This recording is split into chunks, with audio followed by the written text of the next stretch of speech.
Morning sa ating lahat mga kaibigan. Dito na naman tayo sa ating usapang magmamanok po.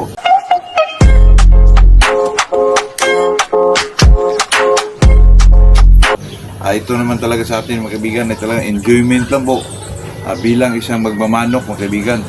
Bago tayo mag-umpisa sa ating tatalakayin ay mag-shoutout muna tayo kay Rolando Pascual, Bill De Los, Dino Riambulanza, Arvin Lumayog Marikina, Rodel Medeldia, Andres de los Santos, Jerry de los Santos, Iligan City, Isabela.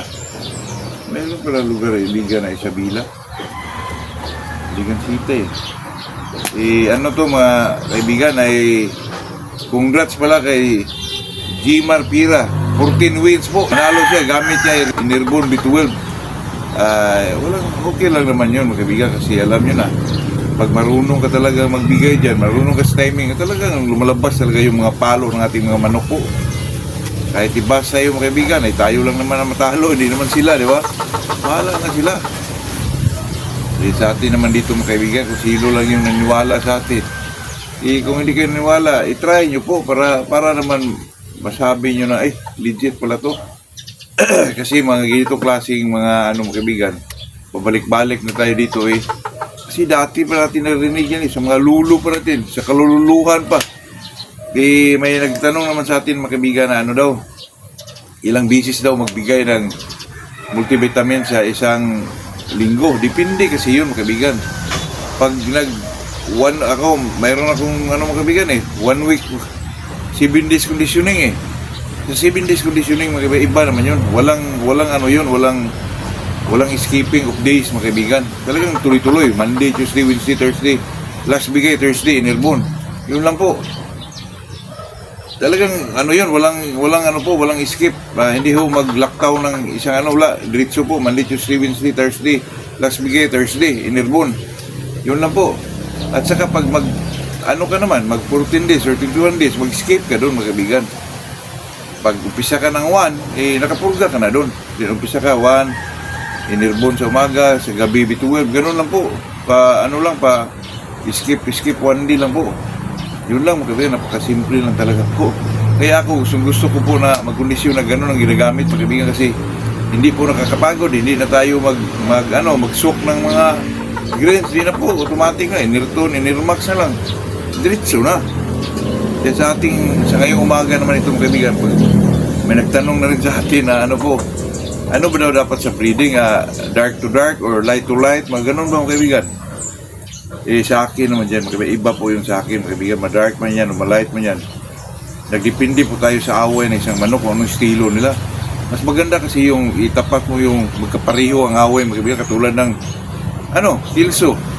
I-cross mo sa roundhead, magkapare-pareha sila, may mga angat, may mga super bangkating, di na sila magkalayo mga kaibigan, di katulad nung Maclean, cross mo sa roundhead, parang baka ang isa ay nagmana talaga siya sa whole Maclean talaga style, physical at saka sa away. Mahirap yung ganun mga kaibigan. Katulad mga kaibigan, gusto ko light, hindi naman light to light or dark to dark kasi may mga naman mga kaibigan, may mga light naman na lumalabas sa katulad ng roundhead. Cross mo yan sa Kilso ay magkapareha din. Similar lang po yung away nila mga kaibigan, katulad ng Limon. Cross mo sa mga roundhead. Parang puro sila magagaling mga kaibigan. Posible naman yan magtapon yan ng mag-ground fighter po. Depende rin yun mga kaibigan kasi ang make-up ng mga manok na yan, may mga hats din. Hindi natin masigurado po. Depende na lang yun mga kaibigan sa mga lumalabas. Kasi dati mga kaibigan, alam nyo na po kasi tayo naman, bata-bata pa tayo. Ito lang, mag-scientist tayo po. Para bang mag-invento ka kung anong dapat na gawin. Sa amin mga kaibigan, doon sa yung tinatawag ko dati sa Samora del Sur po, Mindanao. May kaibigan ako doon mga kaibigan na nag-cruise siya ng nag-cruise siya ng tawag namin dyan mga kaibigan na ihalas ng manok. Yung bang mga gala sa bundok talaga. Tawag namin dyan mga kaibigan na ihalas po sa Bisaya. Hindi ko lang anong tawag dyan sa Tagalog mga kaibigan. Ano ba yan ano ba tawag nila dyan? Nakaanuhan ko mga kaibigan kung anong tawag nila dyan. Basta mga wild, mga kaibigan? Wild chickens mga kaibigan. Tawag namin dyan sa Mindanao ay ihalas po. kinocross niya yung ano mga kaibigan, yung hindi naman yung limon. Yung tawag sa amin doon bakiki, parang bakiki na manok mga kaibigan, kinocross niya doon sa manok ihalas mga kaibigan. Pag-cross niya mga kaibigan, sabi ko nga, wag na yung gamitin kasi iba kasi yung labuyo siguro yun sa mga kaibigan, sa Tagalog po. Manok labuyo siguro. Kasi yung mga manok na ganun mga kaibigan, yung manok ihalas po, pag makikita ng tao, talagang napakaila po. At saka sa tingin ko mga kaibigan, pag medyo matamaan ng talagang tumatakbo mga kaibigan kasi sila para silang mailap sa tao, medyo sila, baka masaktan sila ng konti, tumatakbo kagad. Sabi niya sa akin mga kaibigan, hindi daw kasi wild daw yan. Wild. Totoo yan mga kaibigan, kinocross niya. Lumalabas mga kaibigan, magaganda po kasi bakikit sa kapula.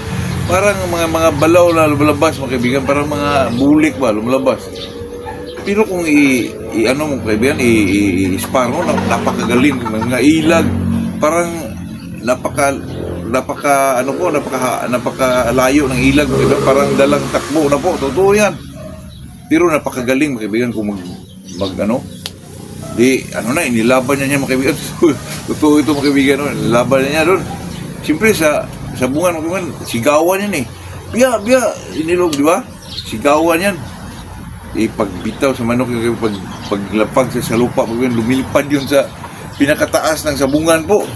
Nagka-problema siya doon mga kaibigan kasi ang manok hindi na bumababa po. Hindi na tuloy yung laban mga kaibigan. Kasi nandun na sa pinakataas na pinakataas doon sa sabungan mga kaibigan, hindi na nakuha yung manok. May tari yan, may tari. Sabi ko sa kanya, sabi ko sa iyo mahirap kasi akala siguro kahoy yun mga kaibigan kasi manok, wild na manok yun mga kaibigan Sabi ko sa kanya, sabi ko sa iyo masyadong mailap kasi ang mga manok na yan, makarinig yan ng mga medyo hiyawan ng tao mga kaibigan. Siyempre sila parang maratol ba mga kaibigan, parang hindi nila alam kung anong dapat gawin. Kung may mga ganyan kang manok, sanayin mo po ka ng radyo dyan, tugtugan mo dyan, talon ang talon yan, di ba? Sigaw ng sigaw yung manok mo dyan. Kaya ako ayoko ganun, gusto ko talaga yung pag mag-breed tayo, kahit mga dyan, mga Bisaya na lang ko. Kasi marami naman dyan mga manok Tagalog dyan na medyo magaling din away. Kasi i-cross mo dyan sa mga manok labuyo, kaiba, nako, magka-problema ka lang dyan. Kaya itong pinag-usapan natin ng kaibigan. Katulad ng Hatchis, mga kaibigan, Gilmore, cross sa Maclean, mas lalong mapagtuunan yung patsi nila sa lupa lang talaga. Pag matamaan ka sa lupa mga kaibigan, hatch to hatch yun, may kalalagyan ka po. Ayun ang sa akin, pag hatch, cross ko sa hatch. Pag medyo mga light manok, tulad ng mga limon, sweeter, sila i-cross natin kaibigan. Yung mas similar lang ang mga away nila kasi doon ka makakuha ng mga, kahit mga ground fighter sila mga kaibigan. Ipagpalagay na lang natin hatch, Liper hatch, cross mo yan sa mga Gilmore, talagang makakuha ka ng superb na cutting po sa baba po. Mahirapan ang manok dyan, lalo tada siya. Tapos ito naman isa, ground fighter, pero napakagaling niya sa baba po. Kaya may mga tendency din mga kaibigan na kung makuha yan sa baba, talagang manalo din kasi superb ang cutting isang manok Pareho sila hats to hats mga kaibigan. Ayun lang po sa akin kaibigan, kaya sa atin bilang isang pagmamanok, talagang mag-observe din tayo kung anong dapat gawin po. Kasi pag hats mga kaibigan, ay di naman natin yan na may mga may mga tinatawag nilang man fighter. Kasi itong manok na man fighter mga kaibigan, ma-encounter mo yan sa mga lumbili ka lang ng manok na saan po. Kasi sinasabi ko kahapon mga kaibigan, basta well-bred na manok, bihira ka lang maka-encounter ng mga manok na ganyan po. Katulad dati mga kaibigan, may manok ako po na yung basag mga kaibigan, sweeter din yun mga kaibigan, parang dink ata yung mga kaibigan, dink na kinocross nila sa isil po. Malaki siyang manok pero medyo malaki ulo mga kaibigan, pero magaling po, saka maganda ang kulay niya, papunkan po. Pero ang problema lang, manhiter, dinala ko kasi ako dati mga kaibigan, nag-base ako doon sa Misamis Occidental. Umuwi ako doon sa Tubod Lakewood, medyo malayo-layo din yun, Pagadian City kasi yun, sa Bugan del Sur. Misamis Occidental, medyo malayo-layo din. Doon ko siya nilagay sa papa ko mga kaibigan, doon sa tubod liquid po. Pinapakain lang si Papa, binigyan ko ng pagkain, nandaan ko. Sabi ko sa kanya, itsahan lang, tapos lagyan lang ng tubig. Kasi yung Papa ko magkabigan ay teacher yun hindi naman yung mahilig sa manok. Pero siya ang nag-turn on sa akin na magmanok, kasi dati, mga bata pa kami, nalaga siya ng yung bulanting na manok, tawag yung mga mga kaibigan, yung may pintik-pintik na puti dito. Bulanting tawag sa Bisaya doon, mga kaibigan. Nag-alaga siya doon. Magsabong siya sa kapwa niya, guro din. Kaibigan niya. Doon ako nakita, mga kaibigan. Parang nag-interest ako po. Doon ako nag-turn on ng magmanok ako, mga kaibigan. Pagkatapos, binibreed ko yung manok niya na bulanting ko, mga kaibigan. Binibreed ko po sa parang puting manok ata yun, mga kaibigan. Doon ako nag-umpisa, mga kaibigan, na naghilig ako ng manok. Kasi palagi kong sinasabi yan, may mga patuka naman doon, yung mga supply ng mga elementary, yung tinatawag na consumer milk po, totoo yan. At saka, mga kaibigan, nung nailagay ko na yung manok na doon, yung manhitir na manok, binigyan ko lang ng Papa ng pagkain na ito, may taksanan ng mga kaibigan na, may takalan ng mga kaibigan ba, na yun lang ibigay niya. Tapos tubig lang talaga, hindi mawala yan. Hindi alam na niya yun. Itsahan lang, may tubig lang, iyaboy lang ng tubig. Lagyan ng malinis na tubig, ganun lang, kaibigan. Yun lang ang ginagawa ko sa gold ko rin dati, mga kaibigan, na doon ko lang lagay sa tubod liquid sa mga ditsor po. Pagdating ng mga December, mga kaibigan, umuwi ako sa amin doon sa Mindanao po. Nagtaka ako, mga kaibigan, yung manok, mga kaibigan. Nagtaka ko, yung mama ko, tawa na tawa po. Ganun lang, mga kaibigan, ang manok. Parang nabalda ba? Sabi ko, ano nangyari dito? Sabi ni nung Papa ko, nabitay daw sa sa kanyang yung dapuan ba? Sabi ng mama ko, yan, pinalo ng palwa yan ng mama. Yung palwa, mga kaibigan, yung yung sa coconut lang, mga kaibigan, yung niya, yung parang sa dahon, pinalo pala, mga kaibigan. Pinalo yung manok, baldak baka pag pinapalo siya, yung Papa ko, di mahilig sa manok, nagalit. Pinalo yung manok, mga kaibigan, nabalda po. Kaya, magandang manok pa naman yun, pero wala akong magawa kasi alam nyo na, inaano natin sa hindi naman nila alam yun. Kaya, kawawa yung manok, mga kaibigan. Kasi maganda kasi yung manok, mga kaibigan, lalo na pag hindi ikaw nag-alaga, balikan mo lang ng ilang months, magtaka ka, pagdating mo, maganda na. Katulad ng gold ko dati, mga kaibigan, napakataas na manok. Ang tawag nung namin, mga kaibigan, yung yung langki, yung tampigaw, mga kaibigan, sa taas niya, sa tangkad niya. Ay, nilagay ko doon sa tubod liquid, mga kaibigan, binigyan ko lang yung Papa ko ng pagkain. Bahala na sa tubig. Pagdating ng mga December, kasi mag-uwi ako sa amin, mga kaibigan, doon sa tubod liquid sa Mugadulsor. Uwi ako doon ng mga December or January, ganon. Pagdating ko doon, mga kaibigan, ang ganda na ng gold po. Hindi na siya langkin, hindi na siya tampigaw. Kasi medyo may edad na Napakaganda ng balahibo, mga kaibigan. Kasi walang hawak-hawak. Iba yung manok na hinahawakan, mga kaibigan. Kasi hindi po. Yung mga manok na hindi hinahawak-hawakan, mga kaibigan, napakaganda yung mga balahibo nun. Napakaganda po talaga. Perfect po talagang. Perfect po yung yung buntot sa dito. Ako, napakaganda, mga kaibigan. Kaya sa atin, in-advise ko po na yung manok natin na inalagaan natin, huwag natin hawakan po. Initsahan lang yun ng Papa ko. Hindi naman yun umawak sa manok kasi hindi naman yun marunong Kaya yun po ang istorya dyan, kaibigan, na pag manok talaga, i-cross mo yan sa similar lang sa away nila, kailangan malabas na magagaling po. Katulad itong gold, mga kaibigan, i-cross mo yan sa mga roundhead, tulad itong Shilton ko, lumalabas na yan. Kasi sa pagkakaalam ko, itong gold, mga kaibigan, ay tawag sa Bisayan, tumaw, mga kaibigan. Parang biglang lumalabas na lang sa breed ba, sa kaibigan, galing limon ba, ganun. Anong tawag dyan sa, may term dyan, mga kaibigan, yung, kalimutan ko yun, comment yun yan, mga kaibigan. Sa, po, para naman malaman natin yan, nakalimutan ko kasi ang tawag dyan.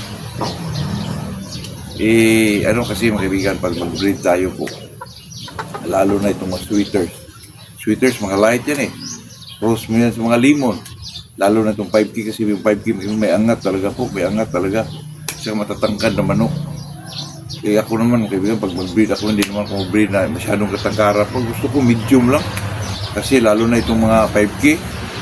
Pag may cross mo yan, kaibigan, napakatangkad na manok po. Nako, itong mga Golden Boy, napakatangkad. Pero ang pinipili ko lang dyan talaga, mga kaibigan, yung mga dito lang, yung shank lang nila, ay 3 inches lang talaga, mga kaibigan. Kasi pag pinalagpas mo yan ng 4 inches, nako, parang ano na yan, mga kaibigan, parang tangkaro, ay parang ano na yan, parang tawag, parang pabo na yan. Eh, sa akin, mag-breed ako mga kaibigan, talagang pinipili ko lang yung medium to high lang po, medium station lang. Kasi pag high station, mga kaibigan, may mga lumalabas kasi na parang mga tampigaw po. Ayun lang po mga kaibigan, ay yung nagtanong sa atin na kung ano ba talaga dapat ang ipare sa breeding po. Yung similar lang ang away nila, yun ang gagamitin mo po. Kahit hindi mo alam yung mga bloodline mga kaibigan, nakita mo yung mga manok mo na ano, magaling yung isa tapos nakaanak siya ng mga babae na medyo ano rin, kahit hindi mo nakita yung away mga kaibigan, basta nakita mo lang yung kapatid niya na magaling din, yun ang ipares mo po. Napakaganda resulta, lalo na itong mga gold mga kaibigan. Kasi ang gold mga kaibigan, expected na natin yan na may mga ilag talaga yan, katulad din ng mga bulik to eh. Kasi ito ay galing sa limon mga kaibigan, yun ang narinig ko na medyo ano dito, anong tawag yung nagbato lang ng ano po, gold yung mga limon mga kaibigan. Kasi dito naman sa atin mga kaibigan, kahit sa mga bukid sa ano po, wala namang mga gold dati mga kaibigan, kabilyara po. Lumalabas lang yan yung may mga bloodline na itong mga manok na medyo na spread na po. Di katulad ng mga bulik talaga mga kaibigan na dati pa po, may mga Bisaya talaga manok na tawag ng balaw. Bulik, mayroon na talaga yan dati pa po. So itong mga gold mga kaibigan, hindi ho yan nag-exist dati mga kaibigan. Merong mga tubaon, yung mga malatuba. Pero yung gold, wala po. Ito kasi nanggaling itong kaibigan sa ano eh. Imported kasi yung mga manok na gold mga kaibigan. Sabi nila, ano daw, tumaw ito ng ano, limon. Malabas lang sa limon po yung gold. Pati na sa red mga kaibigan, yung mga golden boy nila. Nagtapo ng gold po. Lumalabas lang talaga mga kaibigan, gold.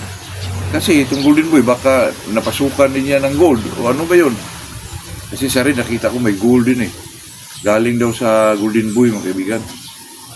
At saka, ang pagkakaalam ko talaga, itong ano, itong gold talaga, galing talaga ito sa limon mga kaibigan. Kaya, tingnan nyo mga kaibigan, sa lahat ng farm, ito lang may gold talaga po.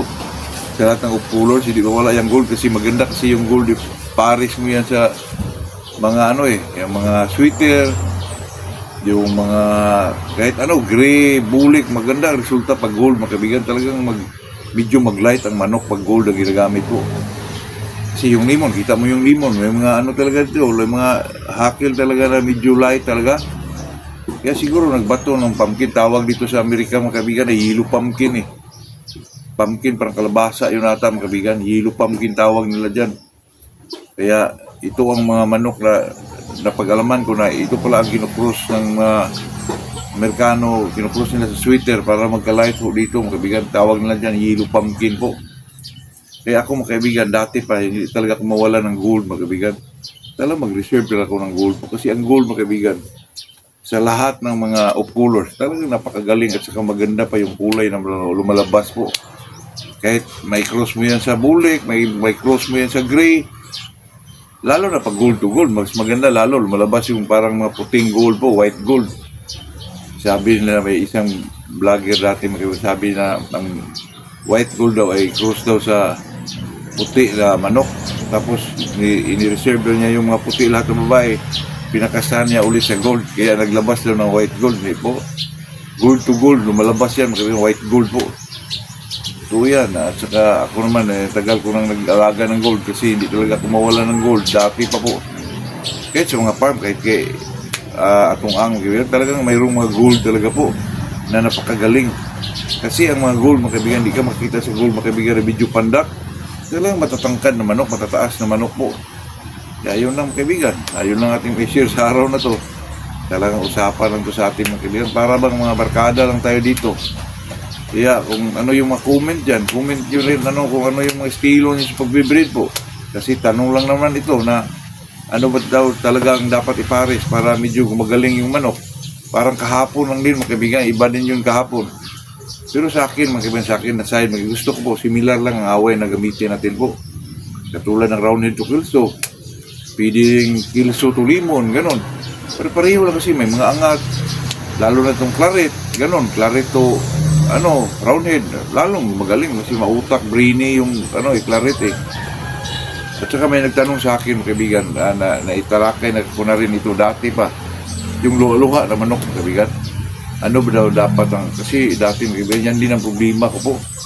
Dumating na lang ang manok ko ng 14 months old, mayroon pa rin luha-luha po, kaibigan, nakita natin sa YouTube na suka, lagyan ng asin, ganon, nako, ginagawa ko na yan, kaibigan, na mayroon akong isa na ilinjikan ko ng bacteria, nawala. Pero pagdating ng matatlong araw, 4, bumabalik na naman po. Totoo yan. Pero yung may din ako mga kaibigan na binigyan kami ng manok sa aming kaibigan na yun, bulik yun. Medyo yung mata, parang nasara ng kaibigan, nagluluha. Nag-iisa kami, mga bulik yun eh.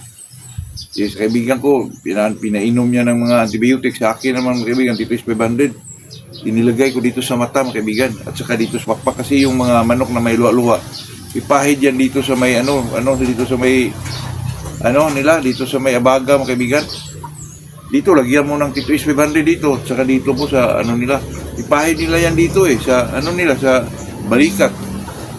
Diyan ka maglagay ng Tito is 500, kundi dito sa mata talaga. Biruin mo sa akin mga kaibigan, 3 days lang nawala po yung luha-luha. Pero baka nagkataon lang yun kasi wala talaga kung mga kaibigan na prove talaga na yun talaga ang pero nawala po. Kaya yung may luha-luha sa akin mga kaibigan, bahala na mawala o hindi. Dito is 500 ang ilagay ko po dito sa at saka dito po. Kasi magbasa yung dito nila mga kaibigan dito sa balikat nila. Kasi doon nila ipahid yung mata nila.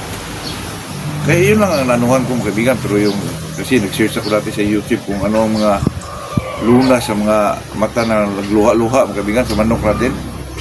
Hindi ko lang alam mga kaibigan anong klaseng sakit yan, na paukulira ba yan o ano ba yan. Hindi talaga mawala. Yan ang nahirapan ko.